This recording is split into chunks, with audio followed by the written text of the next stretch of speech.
अगली खबर पटना से। पटना के फुलवारी से गिरफ्तार संदिग्ध आतंकवादियों से पूछताछ में अब नया खुलासा हुआ है। खुलासा यह है कि इनके निशाने पर बीजेपी के नेता हैं।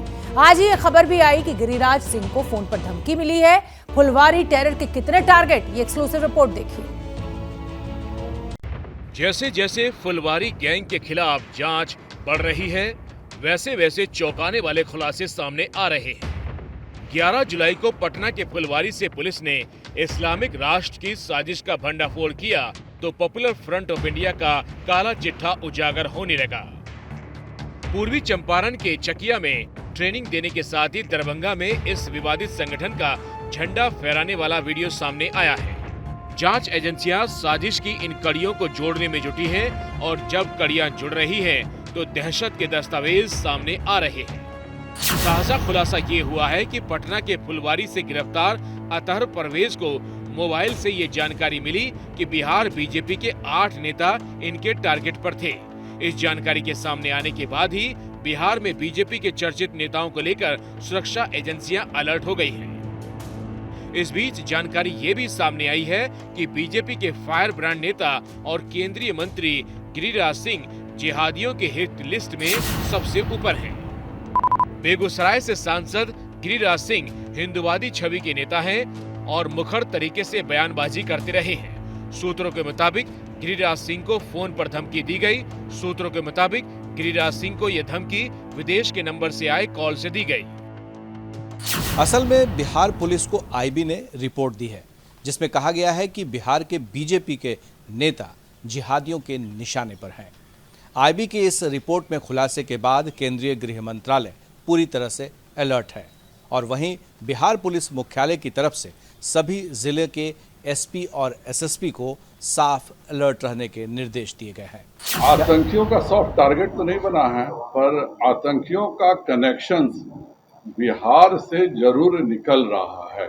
जितने भी आतंकवादी घटनाएं हो रही हैं, इसका मतलब है कि बिहार में स्लीपर सेल्स अच्छी संख्या में मौजूद हैं और इस स्लीपर सेल को निश्चित तौर पे प्रशासन ब्रेक करेगा। फुलवारी से गिरफ्तार संदिग्ध आतंकी अतहर परवेज के मोबाइल से नुपुर शर्मा का नंबर और घर का पता भी मिला था। अतहर ने पुलिस को बताया कि नुपुर पर हमले की तैयारी थी। इसी अतहर परवेज के मोबाइल से बीजेपी नेताओं की जानकारी भी मिलने की बात सामने आ रही है।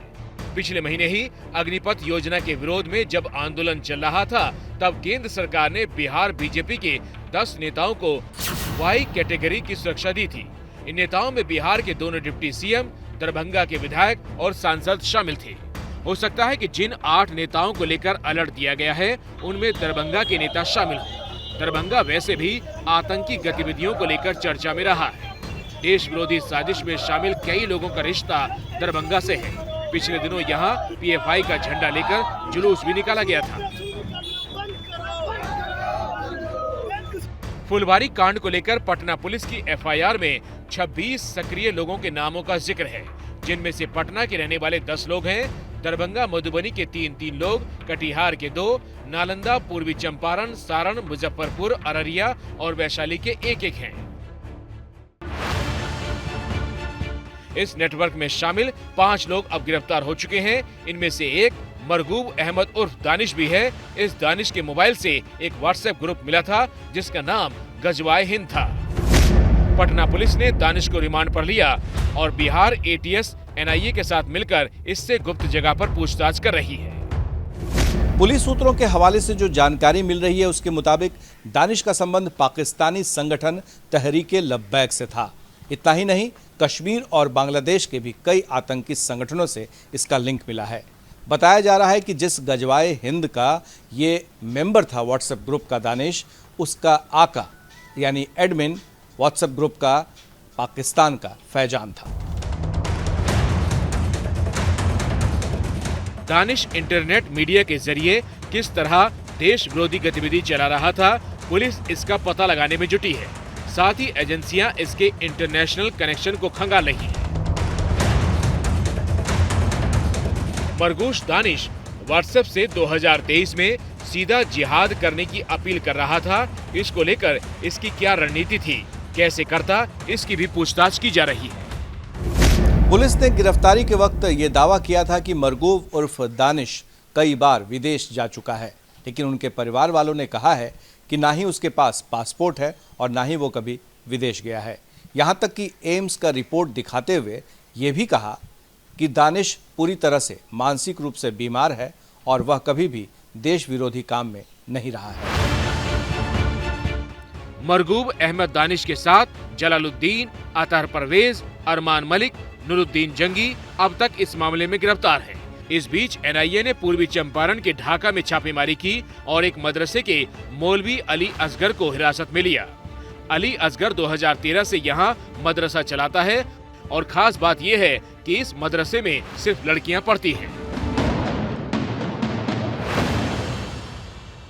भारत की बात में आगे बढ़ेंगे और अगली बड़ी खबर उत्तर प्रदेश से। उत्तर प्रदेश में तबादलों को लेकर चल रही तनातनी के बीच उप मुख्यमंत्री केशव प्रसाद मौर्य ने अफसरों को लेकर एक बड़ा बयान दिया है। केशव प्रसाद मौर्य ने ट्वीट किया है और उसमें लिखा है कि उत्तर प्रदेश के हर अधिकारी कर्मचारी को प्रोटोकॉल का पालन करना होगा।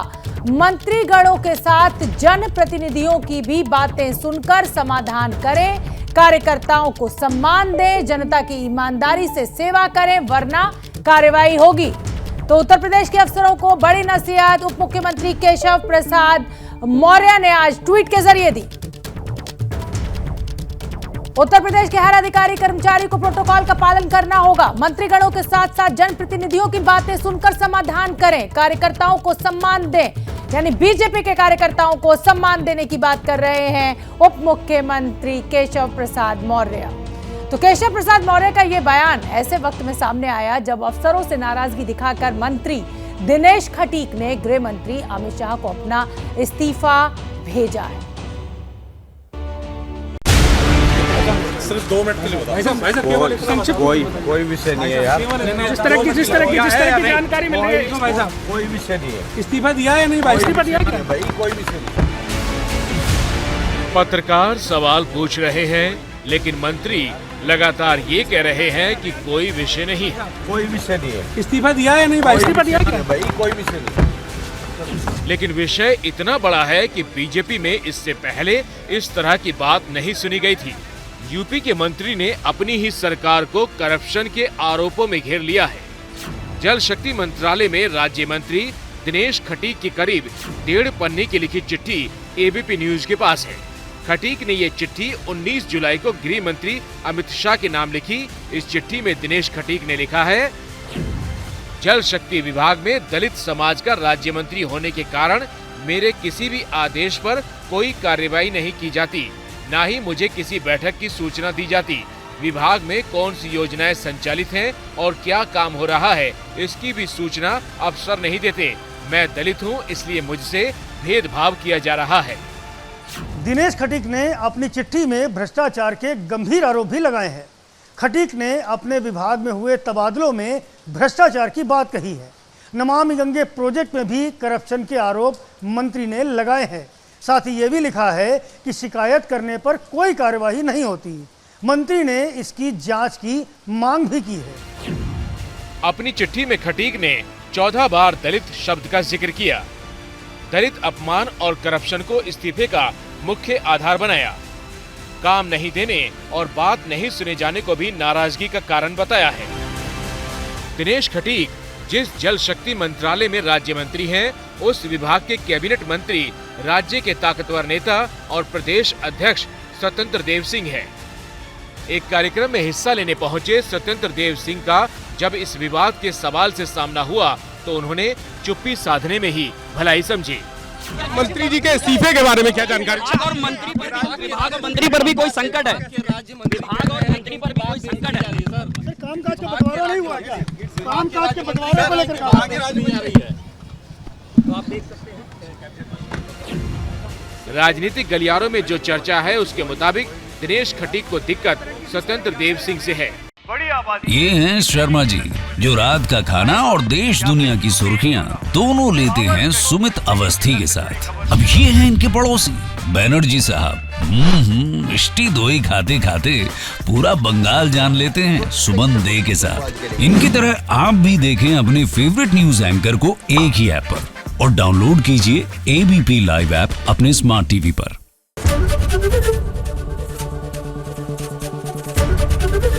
एबीपी न्यूज आपको रखे आगे।